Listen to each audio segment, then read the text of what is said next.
Hello दोस्तों, कैसे हो आप सभी। आई होप आप सभी बहुत अच्छे होंगे। दोस्तों, हम लोग जो स्टार्ट किए थे फिजिक्स का लेक्चर, उसमें आज हम लोग एक नए टॉपिक को देखेंगे। अभी तक हम लोग जो दर्पण से किस तरह से प्रतिबिंब बनता है, उसके रेखा चित्र क्या होते हैं, ये हम लोग सीख चुके हैं। आज हम लोग एक नए टॉपिक सीखेंगे और इस टॉपिक का नाम है दर्पण का उपयोग।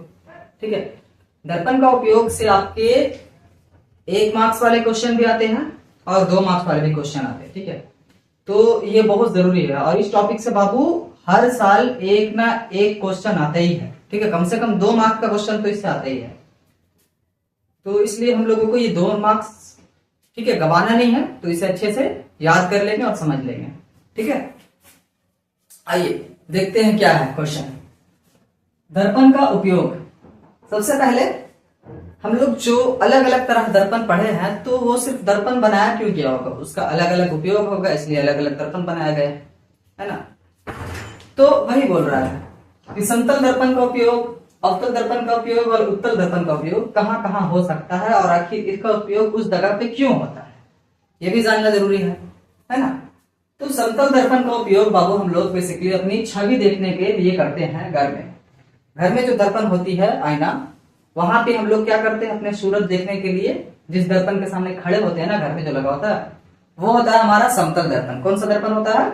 समतल दर्पण होता है। ठीक है, फिर उसके बाद सैलून में बाल एवं दाढ़ी बनाने जब जाते हैं, तो वहां भी देखते हैं एक बड़ा बड़ा सा मिरर लगा हुआ होता है। ठीक है, तो वहां पे कौन सा दर्पण होता है? तो वहां भी हमारा समतल दर्पण होता है। ठीक है, समतल दर्पण बड़ा ही सिंपल सा दर्पण होता है। ठीक है, उसमें कोई भी फोकस वगैरह ये नहीं होता, जितना दूर में रहोगे वहां पे एग्जैक्ट मतलब वैसा सूरत दिखा देगा, है ना। उसमें जैसे आप हो वैसा ही दिखागा, उसमें कुछ चेंज वेंज नहीं करता है। ठीक है, उसमें सिर्फ पार्श्विक परिवर्तन होता है, उस वजह से दाया को बाया, बाया को दाया उसमें दिखाता है। ठीक है, बस और कुछ भी नहीं होता है। फिर उसके बाद समतल दर्पण का उपयोग डेकोरेशंस में आप देख सकते हैं करता है।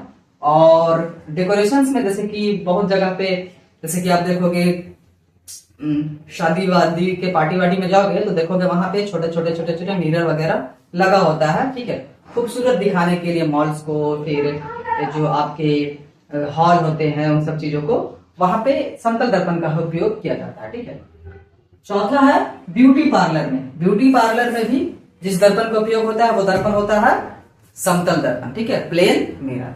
ठीक है, आइए तो समतल दर्पण के बारे में हम लोग समझ गए कि इन चीजों में उपयोग होता है। सबसे ज्यादा जो पूछा जाता है सवाल वो है अवतल दर्पण से। ठीक है, अवतल दर्पण का उपयोग कहाँ कहाँ किया जाता है? तो देखो अवतल दर्पण का उपयोग, बाबू देखो अवतल दर्पण का उपयोग क्या है। अवतल दर्पण वस्तुओं को बड़ा दिखाता है। कैसे दिखाता है? बड़ा दिखाता है और प्रकाश को क्या करता है? फैलाता है। इसलिए इसका उपयोग हम लोग बहुत जगहों पे करते हैं। जैसे देखो टॉर्च में प्रकाश को फैलाने के लिए जो टॉर्च होता है उसमें छोटा सा शीशा जो लगा रहता है, उसमें हम लोग अवतल दर्पण का उपयोग करते हैं। क्यों? क्योंकि अवतल दर्पण का काम ही है प्रकाश को फैलाना। ठीक है, अगर समतल दर्पण को करेंगे तो समतल दर्पण क्या करेगा? प्रकाश को फैलाएगा और सीधा सीधा लेकर के चला जाएगा। ठीक है, इसलिए हम लोग अवतल दर्पण को करते हैं। क्यों? क्योंकि यह प्रकाश को फैलाता है। ठीक है, आइए दूसरा, वाहनों की हेडलाइट में, वाहन की जो हेडलाइट होती है, देखो ना हेडलाइट जो सामने गाड़ी के सामने में जो बड़ा बड़ा लाइट लगा रहता है, वहां पे हम लोग किस दर्पण का उपयोग करते हैं? तो वहां पे भी हम लोग अवतल दर्पण का प्रयोग करते हैं। क्यों? क्योंकि जब छोटा सा लाइट हम लोग उस मिरर पे मारते हैं तो वो क्या करता है? पूरी रोशनी को फैलाता है। क्या करता है? वो पूरी रोशनी को फैलाता है। ठीक है, आइए अगला, दंत चिकित्सक, डेंटिस्ट जो होता है, डेंटिस्ट जो दांत का इलाज वगैरह करता है, दांत, आंख, नाक, कान का सबका जो इलाज करता है बाबू, उन लोग भी ना बाबू एक दर्पण को यूज करता है, वो होता है अवतल दर्पण। ठीक है, उन लोग देखोगे कि ना यहाँ पे शीशा, यहाँ जो है ना, यहाँ पे सर में एक तो, ठीक है, टॉर्च पहन के रहेगा। ठीक है, या फिर मिरर पहन के रहता है, ज्यादा लोग मिरर ही पहन के रहता है। ठीक है, और जहाँ पे दांत वगैरह चेक होता है वहां पे बहुत बड़ा लाइट जला रहता है और वो लाइट क्या करता है? ठीक है, यहाँ से टकराता है, यहाँ से टकराता है और उसके बाद फिर जाता है इंसान के दांत के पास। ठीक है, और क्या करता है? उससे रोशनी आता है। ठीक है, उससे रोशनी जाता है, फिर दांत को देखता है और उसका इलाज करता है। ठीक है, दांत को बड़ा देखने के लिए भी उन लोग क्या करता है? अवतल दर्पण का उपयोग करता है। ठीक है, सौर ऊर्जा के क्षेत्र में जहाँ पे सौर एनर्जी बनाया जाता है, जहाँ पे ठीक है सोलर बहुत बड़े बड़े पैनल लगे होते हैं, ठीक है, वहां पे हम लोग अवतल दर्पण का उपयोग करते हैं। क्यों? क्योंकि अवतल दर्पण का काम ही है थोड़ा सा अगर प्रकाश पड़ेगा तो उस प्रकाश को पूरी बहुत दूर तक फैलाने का काम करता है, ठीक है। तो वहां पे हम लोग अवतल दर्पण का उपयोग करते हैं। आप लोग के घर में अगर सोलर वगैरह होगा तो देखो उसके ऊपर एक पतला सा मिरर लगा हुआ रहता है, वो जो मिरर होता है वो होता है अवतल दर्पण, ठीक है। समझ में आ गया बात? कोई कंफ्यूजन नहीं। अब आते हैं उत्तल दर्पण का उपयोग। उत्तल दर्पण का उपयोग देखो क्या होता है। उत्तल दर्पण वस्तुओं को छोटा दिखाता है, ठीक है। उत्तल दर्पण क्या करता है? वस्तुओं को छोटा दिखाता है। तो अगर ये छोटा दिखा रहा है तो बताओ बाबू इसका हम कहाँ कहाँ यूज करेंगे, हैं? बताओ कहाँ करेंगे? तो पहला है साइड मिरर के रूप में। आप लोग स्कूटर चलाते होगे या फिर गाड़ी वगैरह तो देखोगे ना, यहाँ पे देखो कान जैसा ऐसा मिरर लगा रहता है, ठीक है। और गाड़ी में भी देखोगे छोटा छोटा छोटा छोटा साइड में मिरर लगा रहता है। तो उसी को देख करके लोग क्या करता है, पीछे से गाड़ी आ रही है या फिर पीछे से कितने गाड़ी है, कौन सी गाड़ी है, ये सब उस मिरर में देखना है ना। अब गाड़ी हम यहाँ पे ऐसे चला रहे, ठीक है, तो पीछे से कौन गाड़ी ऐसे देखेंगे तब तक आगे जाके ठोक दे, है ना। तो इसीलिए क्या करता है, साइड मिरर में लगाता है एक दर्पण। उस दर्पण का नाम क्या होता है? उत्तल दर्पण, ठीक है। उत्तल दर्पण क्यों? क्योंकि पीछे से जैसे बड़ा बड़ा गाड़ी आ रहा है, ठीक है, बड़ा बड़ा गाड़ी आ रहा है तो उसको देखने के लिए उसको तो अब बहुत बड़ा आईना लगाएंगे नहीं ना, तो क्या करते हैं हम लोग एक उत्तल दर्पण लगाते हैं। तो उसका जो इमेज होता है वहां पे क्या करता है, छोटा सा बहुत ज्यादा जगह को अगर एक छोटा सा मिरर में देखना है तो वहां पे उत्तल दर्पण का उपयोग करते हैं। पीछे बहुत बड़ा ट्रक आ रहा है तो हम लोग क्या करते हैं, साइड मिरर में देख लेते हैं कि हाँ भाई एक ट्रक आ रहा है, ठीक है ना। तो पीछे से कितनी गाड़ी है उसको देखने के लिए भी हम लोग साइड मिरर का यूज करते हैं। साइड मिरर में कौन सा मिरर लगा रहता है बाबू? तो उत्तल दर्पण लगा रहता है, ठीक है। उत्तल दर्पण क्यों? क्योंकि उत्तल दर्पण जो होता है बड़े चीजों को छोटा करके दिखाता है, ठीक है। आइए अगला, दुकानों और मॉल में सुरक्षा के लिए भी बाबू उत्तल दर्पण का उपयोग किया जाता है? हाँ होता है। बहुत से दुकानों में देखोगे और बहुत से मॉल में, तो जहाँ पे सिक्योरिटी गार्ड रहेगा ना तो वहां पे क्या करेगा, कोना में, ठीक है, या फिर एक ऐसा जगह पे दर्पण को लगा देगा जहां से मतलब पूरा दुकान नजर आ रहा हो, ठीक है। और सिक्योरिटी गार्ड अपने जगह पे बैठा रहेगा। अब ऐसा थोड़ी ना है कि कस्टमर बहुत बड़ा दुकान है तो कस्टमर के साथ सिक्योरिटी गार्ड घूरेगा, नहीं ना। तो क्या करेगा, एक फिक्स जगह पे कर लेगा मिरर को और मिरर में ही सब कुछ देखता रहेगा। अब तो बाबू सीसीटीवी का जमाना हो गया है ना। अब तो सीसीटीवी कैमरा का जमाना हो गया है तो सीसीटीवी में सब कुछ रिकॉर्ड होते रहता है ना। लेकिन फिर भी बहुत से दुकान में अभी भी आप लोग को उत्तल दर्पण देखने को मिलेगा, ठीक है। छोटा छोटा मिरर लगा हुआ रहता है, ठीक है। उसका रिफ्लेक्शन से क्या होता है, एक जगह पे देखते रहते हैं, ठीक है, सिक्योरिटी गार्ड वाले लोग कि हाँ कौन क्या कर रहा है, ठीक है। तो मॉल में और एक चीज और, बहुत से सड़क के मोड़ों पर क्या होता है, बहुत से जो सड़क पे देखोगे ना अचानक से मोड़ है तो वहां पे भी एक छोटा सा इतना गोल सा एकदम देखोगे दर्पण लगा हुआ रहता है, ठीक है। तो वो भी उत्तल दर्पण होता है। वो क्यों?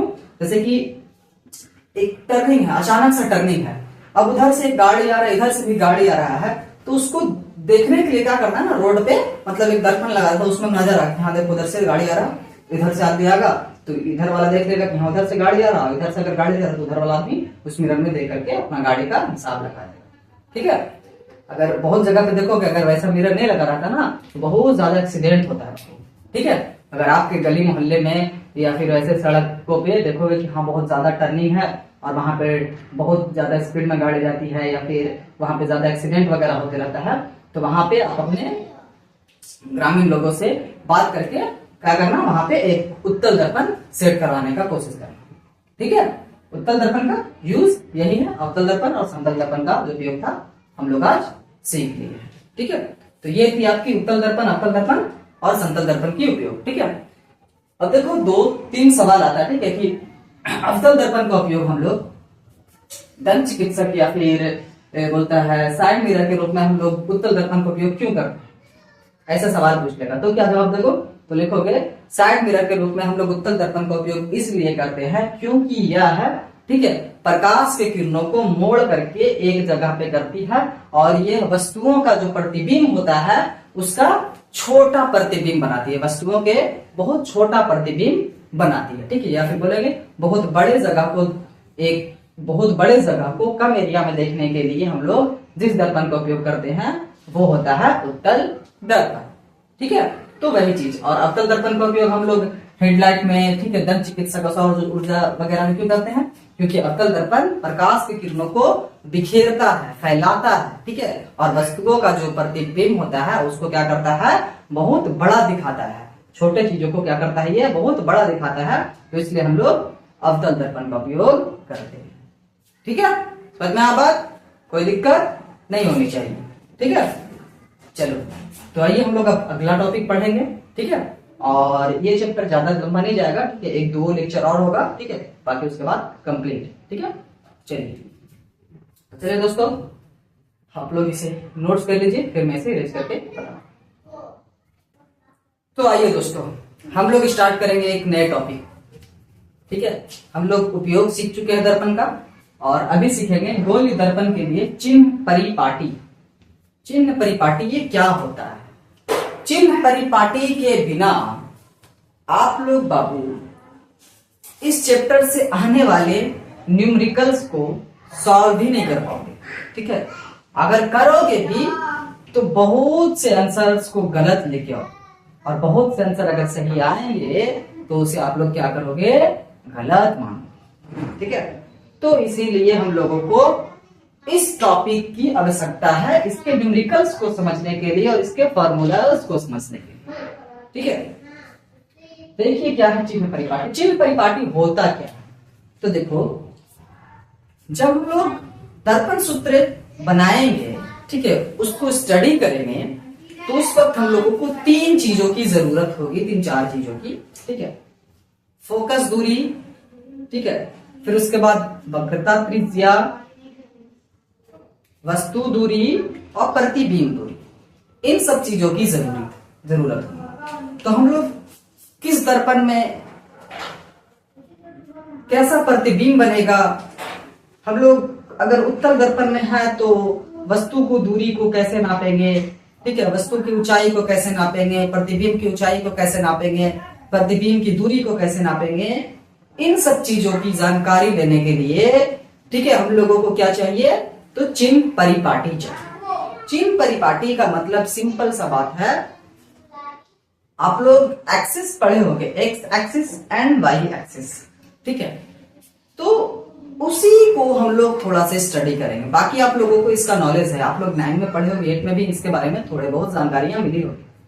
ठीक है, तो आइए हम लोग देखते हैं कि चिन्ह परिपाटी होता क्या है। सबसे पहले देखो बाबू, ये एक लाइन है सपोज, ठीक है, ये होता है हमारा वाई एक्सिस। ठीक है, और ये होता है हमारा एक्स एक्सिस। नीचे वाला होता है वाई डैश एक्सिस और इधर वाला होता है x dash axis. X dash axis ऋणात्मक होता है, एक्स एक्सिस पॉजिटिव होता है, वाई एक्सिस पॉजिटिव होता है, वाई डैश एक्सिस निगेटिव है। हम लोग यहाँ पे लिख देते हैं, क्या होगा? ऋणात्मक लिख देते हैं, नकारात्मक नहीं।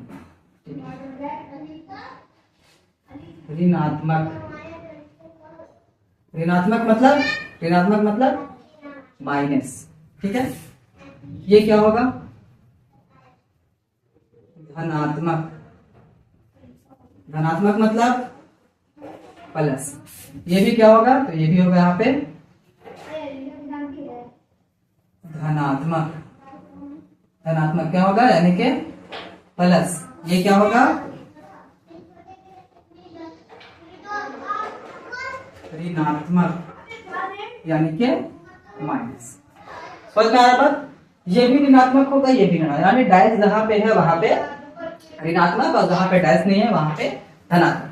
यानी कि हम लोग ये एक ओरिजिन लेते हैं, अगर यहाँ पे 0 है तो यहां से अगर ऊपर की तरफ जाएंगे तो जितने भी वैल्यू आएगी वो सब पॉजिटिव होगी।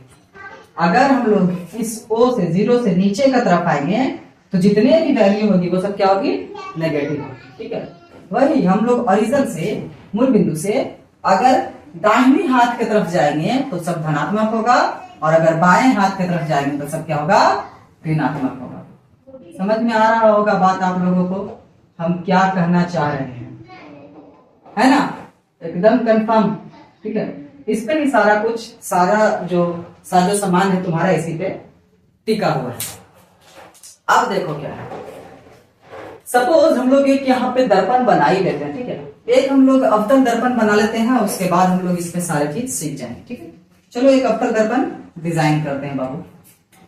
चलो ये एक मान के चलो, हम एक यहाँ पे एक अवतल दर्पण बना रहे हैं, ये हमारा अवतल दर्पण है, मान, ठीक है। ब्लू लाइन वाला जो हमारा क्या है, अवतल दर्पण है, ठीक है। क्या है ये, अवतल दर्पण है, ये अवतल दर्पण है, मान सकते हैं ना, ये अवतल दर्पण, ठीक है। अब अवतल दर्पण में ध्यान दोगे, ये एक जो अवतल दर्पण होता है, ये क्या होता है बताओ।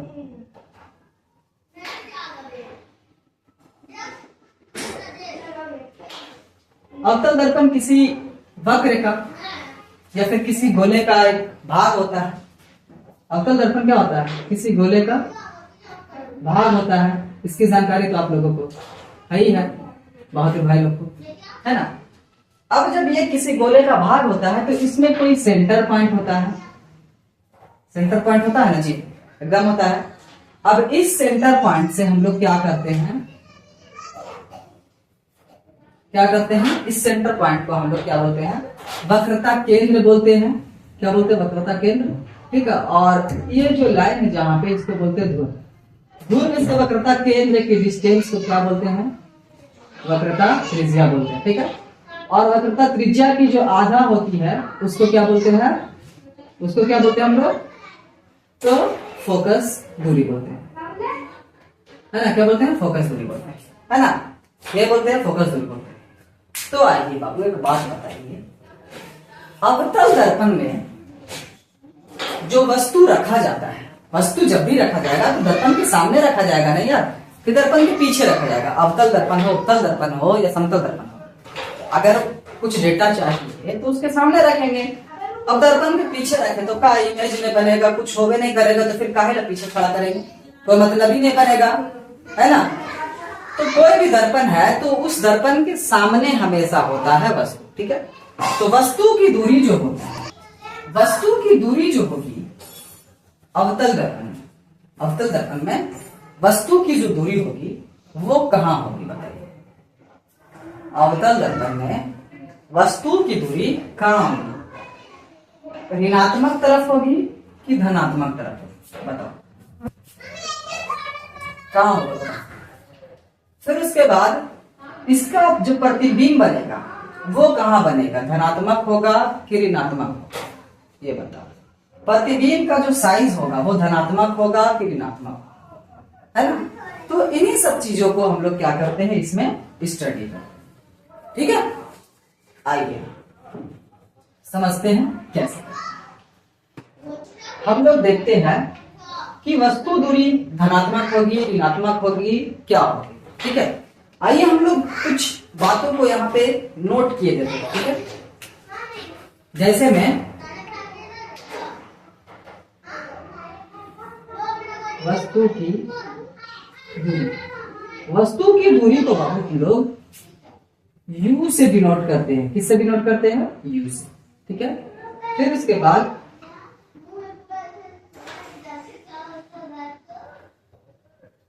प्रतिबिंब की दूरी, प्रतिबिंब की दूरी को बाबू हम लोग v से डिनोट करते हैं। क्या करते हैं, v से डिनोट, ठीक है। ये आपको तो पता ही है बाबू। फोकस दूरी को हम लोग किससे डिनोट करते हैं, तो फोकस दूरी को f से डिनोट करते हैं, फोकस दूरी को f से डिनोट। समझ में आ रहा बात, कोई दिक्कत नहीं। आइए हम लोग और कुछ जानते हैं।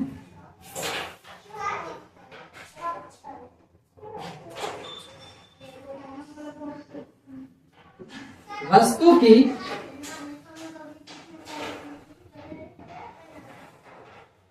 ऊंचाई को h से डिनोट करते हैं, ठीक है। वहीं पे प्रतिबिंब की ऊंचाई को एच डैश से डिनोट करते हैं। समझ में आ रहा बात है? समझ में बात? ये 1 2 3 4 5 चीजें हैं, ये आप लोगों को समझ में आ गया, मतलब आप लोग फॉर्मूला को अच्छे से बना लोगे। समझ में आ बात? ये 4-5 चीजें जो मैंने यहाँ लिखा रखा है, ये आप लोगों को अच्छे से समझ में आ गया है ना। अब हम लोग क्या समझेंगे कि चलिए वस्तु की दूरी पॉजिटिव होगी, नेगेटिव होगी या क्या होगी। वस्तु दूरी जो है बाबू हमेशा और हमेशा कहाँ होगा, तो दर्पण के सामने होगा। तो दर्पण के सामने होगा, ठीक है। अगर ये अवतल दर्पण है, ठीक है, चलिए हम लोग एक उत्तल दर्पण बनाते हैं यहाँ पे, ठीक है। सपोज मान लीजिए ये एक उत्तल दर्पण है, एक उत्तल दर्पण का रेखा चित्र है, ठीक है। तो उत्तल दर्पण हो या अवतल दर्पण हो, वस्तु कहाँ होगी भाई, तो दर्पण के सामने होगी, यानी वस्तु किधर होगी, इस तरफ होगी, वस्तु इस तरफ होगी, यानी कि वस्तु की दूरी इधर होगी, वस्तु की दूरी इधर होगी, है ना। तो हम लोग यहाँ पे कुछ लिखते हैं, कलरफुल पेन यूज करो या ब्लैक यूज करो, चलो ब्लैक ही यूज करता हूँ, ठीक है। ये है हमारी वस्तु की दूरी, क्या है, वस्तु की दूरी। अच्छा मैं वस्तु की दूरी नहीं लिख के यू लिखूंगा तो समझ में आ गया, जैसे लेंदी लग रहा है। यू मतलब वस्तु दूरी, यू मतलब वस्तु की दूरी। अब एक बात बताओ, इस ओरिजिन से वस्तु की दूरी जो है किधर है, एक्स डैश में है, यानी वस्तु की दूरी जो हमेशा होगा वो क्या होगा, ऋणात्मक होगा। वस्तु की दूरी क्या होगा, ऋणात्मक होगा, ऋणात्मक होगा, क्या होगा, ऋणात्मक, क्या होगा, ऋणात्मक, यानी कि माइनस में, क्या होगा, माइनस में, ठीक है। चलिए आइए अब प्रतिबिंब की दूरी बाबू, प्रतिबिंब जो बाबू कभी कभी इधर भी बनता है और कभी कभी इधर भी बनता है ना। प्रतिबिंब जो होता है वो कभी इधर भी होता है और कभी इधर भी होता है ना। दर्पण के पीछे भी होता है और दर्पण के आगे भी होता है ना। तो भी जो हमारा है कभी इधर भी रहता है और भी जो हमारा है वो कभी इधर भी रहता है ना। तो प्रतिबिंब की दूरी क्या होगी, धनात्मक, यानी कि पॉजिटिव एवं ऋणात्मक दोनों, यानी माइनस, ठीक है। प्रतिबिंब की दूरी धनात्मक भी हो सकती है और ऋणात्मक भी हो सकती है। समझ में आ रही है बात, कोई कंफ्यूजन नहीं है। अब आओ, अब आओ, अब हम लोग फोकस दूरी थोड़ा देर बाद में करेंगे। वस्तु की ऊंचाई, वस्तु की ऊंचाई। अब एक बात बताओ, वस्तु की जो ऊंचाई होती है वो नीचे देखे हो कभी जिंदगी में, है नहीं ना। वस्तु की ऊंचाई हमेशा और हमेशा क्या होता है, ऊपर की तरफ होती है। क्या होती है, वाई एक्सिस की तरफ। क्या होती है, वाई एक्सिस की तरफ, है ना। यानी कि वस्तु की जो ऊंचाई होगी, वस्तु की जो ऊंचाई होगी यानी कि एज, वो क्या होगी, पॉजिटिव होगी। वो क्या होगी, पॉजिटिव होगी। क्या होगी, पॉजिटिव होगी, है ना। ये क्या है, तो नेगेटिव है, और ये क्या है, ये भी नेगेटिव है, ठीक है। ये क्या है, पॉजिटिव, ठीक है। यानी कि वस्तु की ऊंचाई जो होगी हमेशा और हमेशा क्या होगी, धनात्मक होगी, धनात्मक होगी। क्या होगी, धनात्मक, यानी कि पॉजिटिव। प्रतिबिंब की ऊंचाई देखो बाबू, प्रतिबिंब की ऊंचाई क्या होती है, प्रतिबिंब की ऊंचाई धनात्मक और ऋणात्मक दोनों होती है। प्रतिबिंब की जो ऊंचाई होती है आप लोगों को तो पता ही है, एच डैश, एच डैश, है ना। प्रतिबिंब की ऊंचाई, है ना।